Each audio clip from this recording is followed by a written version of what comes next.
கிச்சனோட work flow எந்த அளவுக்கு முக்கியம் சார்? கிச்சனோட ஒர்க் ஃப்ளோ வந்து ரொம்ப ரொம்ப முக்கியம் சார்.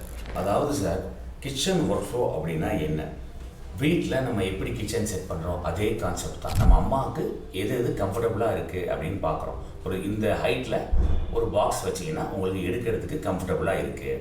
இந்த இடத்துல சர்க்கரை வச்சிங்க அப்படின்னா உங்களுக்கு காஃபி போடுறதுக்கு ஈஸியாக இருக்குது. இந்த இடத்துல ஃப்ரிட்ஜில் நீங்கள் வெஜிடபிள் வச்சிங்கன்னா உங்களுக்கு வெஜிடபிள் இருக்கிறதுக்கு ஈஸியாக இருக்குது. ஸோ வந்து நீங்கள் கம்ஃபர்டபுளாக ஒர்க் பண்ணணும் உங்கள் ஸ்டாஃபை. ஸோ நீங்கள் தான் முதல்ல டிசைட் பண்ணுறீங்க, அப்புறம் தான் ஸ்டாஃப் ஹையர் பண்ணுறீங்க. இப்போ என்ன பண்ணணும், ஸ்டாஃபோட இடத்துல யோசிச்சு பார்க்கணும். இப்போ 2 ஒர்க் ஸ்டேஷன் இருக்குது. ஒரு பக்கம் ஜூஸ் போடுறாரு ஒரு ஸ்டாஃபு, இன்னொரு பக்கம் வந்து காஃபி போடுறாரு காஃபி மாஸ்டர். அப்போ உங்களுக்கு ஸ்பேஸ் கம்மியாக இருக்குது. 2 பேரும் பால் எடுக்க ஃப்ரிட்ஜ் வைக்கணும். எங்கே வைப்பீங்க? சென்டரில் வைக்கணும். இவருக்கும் அது கிட்டக்க இருக்கணும், இவருக்கும் அது கிட்டக்க இருக்கணும். ட்ரை ஸ்டோர் 2 பேரும் சுகர் யூஸ் பண்ணுவாங்க. எங்கே நீங்கள் சுகர் வைக்கணும்? காமனான ஒரு பிளேஸில் சுகர் வைக்கணும். காப்பித்தூள் அவர் டிபார்ட்மெண்ட்டில் வச்சுருங்க, ஃப்ரெஷ் ஜூஸ் இவர் டிபார்ட்மெண்ட்டில் வச்சுருங்க.